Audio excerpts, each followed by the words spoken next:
Alors, un vélo électrique qui a une autonomie incroyable, mais le prix est aussi incroyable, vous allez voir. C'est la marque OptiBike, son modèle c'est le R22 Everest. Vous pouvez avoir jusqu'à 300 miles d'autonomie avec ce machin, ce qui fait 482 km. Le seul vélo électrique capable de gravir l'Everest en une seule charge, s'il y avait une route. Quand on voit ces grandes annonces, il faut toujours aller au bout de la phrase ou du petit astérix. La marque américaine OptiBike a fait sensation en présentant son tout nouveau vélo à assistance électrique, le R22 Everest. Le premier est le seul vélo électrique capable de gravir l'Everest, et c'est 8849 mètres en une seule charge. Pas de bol, on ne pourra jamais vérifier ou contredire leurs propos, puisqu'aucune route ne permet de réaliser cette prouesse. Qu'à ça ne tienne, la bombe étant lâchée, intéressons-nous de plus près à ce VAE, de la démesure.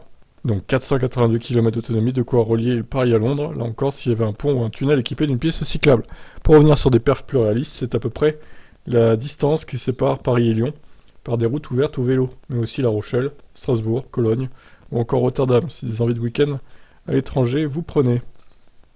Alors il y avait quelques conditions à remplir, peser moins de 72,5 kg, rouler à 25 km/h au maxi pour parfait pour le brinage chez nous, utiliser une faible assistance.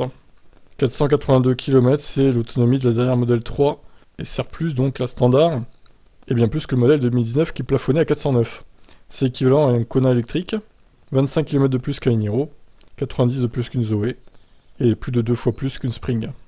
OptiBike précise que l'autonomie baissera à 354 km pour une vitesse constante de 32 km/h, 161 km à 45 km/h, et enfin 89 km à 58 km/h, des chiffres qui restent hallucinants. Cet exploit est rendu possible par la présence d'un moteur OptiBike PowerStorm MBB de 1700 watts et un couple de 190 Nm. Ouais, alors l'autonomie quand même elle fond vite fait, hein. Plus que 89 km à 58 km/h du coup, ça devient dérisoire. Donc c'est vraiment de la com hein, leur truc là. Ce qui n'en est pas moins hallucinant, c'est sa capacité à avaler des pentes à plus de 40%, son poids de 42 kg, dont 16 kg rien que pour les batteries, évidemment le prix, 16 600 €.